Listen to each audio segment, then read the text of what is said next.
কোনো কঠিন কর্মসূচিতে বলুন কিংবা সুখে বলুন দুঃখে বলুন, আমরা কখনো তাকে মিস করিনি। তাকে সবসময় দেখা যেত যে সাম্য সবসময় প্রেজেন্ট ছিল। কালকে রাষ্ট্রের সর্বোচ্চ আইন কর্মকর্তা অ্যাটর্নি জেনারেল মহোদয়ের কাছে আমরা যাব, যাতে এটা সর্বোচ্চ দ্রুততম সময়ে নিষ্পত্তি হয় এবং দোষীদের সর্বোচ্চ শাস্তি নিশ্চিত করা যায়। এস এম শাহরিয়ার আলম সাম্য, তাকে দুর্বৃত্তরা ক্যাম্পাসেই, আমি বলবো ক্যাম্পাসের প্রবেশ মুখে ন্যাক্কারজনকভাবে আহত করে রাস্তায় মানে ফেলে রেখে দেয়। তারপর হাসপাতালে আনতে আনতে তার মৃত্যুবরণ হয়, যতটুকু আমরা জানি। আল্লাহ তার বিদেহী আত্মার মাগফিরাত কামনা করছি এবং আল্লাহ তাকে যাতে সর্বোচ্চ জান্নাতবাসী করে, সেই দোয়া করি সব সময়। আর রাজনৈতিক প্রেক্ষাপট বলতে গেলে আহ, এই যে বিগত ইন্টারিমের আমলে আমরা দেখলাম যে আমাদের ছাত্রদলের এত মানুষ, বেশ বেশ সংখ্যক মানুষ যেমন আহত হয়েছে তেমনি নিহতও হয়েছে।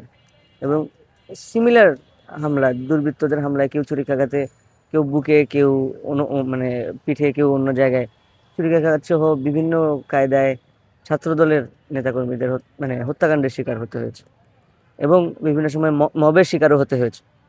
তো এই যে পরিপ্রেক্ষিত, সেটা আসলে এই 24-এর গণ অভ্যুত্থানের পরে আমাদের জন্য মোটেও কাঙ্ক্ষিত ছিল না। আমি বলবো সর্বোচ্চ অনাকাঙ্ক্ষিত ছিল যে আমরা 24-এর গণ অভ্যুত্থানের পরে আমরা গণ অভ্যুত্থানের যে কারণে সংযুক্ত হয়েছিলাম এবং তার আগে যে দীর্ঘ ফ্যাসিবাদ বিরোধী আন্দোলন আমাদের বাংলাদেশ জাতীয়তাবাদী ছাত্র দলের, তো সেটার আকাঙ্ক্ষা আসলে মোটেও এটা ছিল না যে আমরা আমাদের ক্যাম্পাসেই অনিরাপদ হয়ে যাব।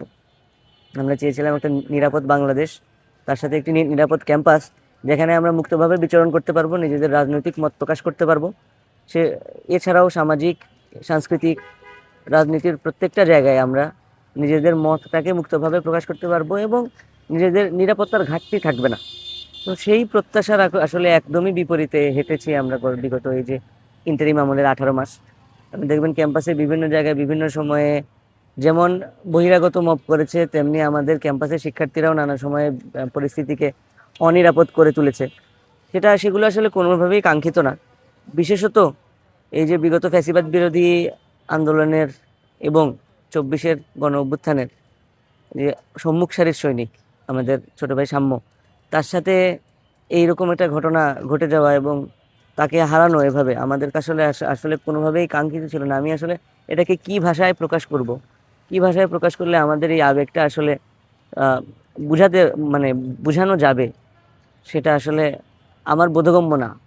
আসলে আমরা দীর্ঘদিনের রাজপথের সঙ্গীত এবং একই সাথে আপনারা দেখবেন যে যে কোনো সময় জীবনে যখন আপনি একটা মানুষের সাথে কঠিন সময় পার করবেন, তার সাথে আসলে সম্পর্কটা অন্য রকমের হয়।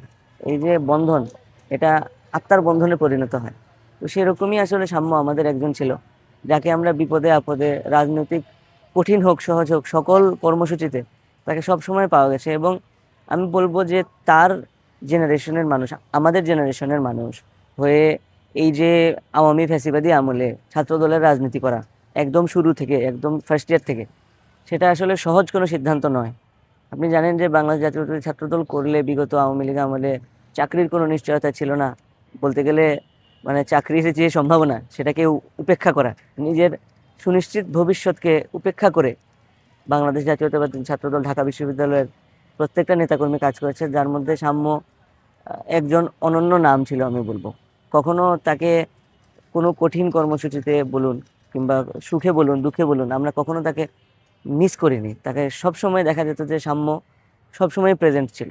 তো আসলে এরকম একটা ছোট ভাই হারানো আসলে আমাদের মানে আমাদেরকে যে কিরকম আঘাত দিয়েছে সেটা আসলে বলে বোঝানোর মতো না। আর ইন্টারিম আমলের কথা কি বলবো, আসলে একটা বিশৃঙ্খল অবস্থা আসলে বিরাজ করছিল। এরকম একটা গণ অভ্যুত্থানের পরে অনেকে বলে যে, যারা বিজ্ঞজন আছেন তারা বলেন যে এরকম অস্বাভাবিক পরিস্থিতি কিংবা একটা বিশৃঙ্খল পরিস্থিতি হওয়াটা স্বাভাবিক। কিন্তু আমরা যারা সময়টা পার করে এসেছি, আমরা যারা আপনজন হারিয়েছি, আমাদের কাছে আসলে কোনোটাই স্বাভাবিক নয়।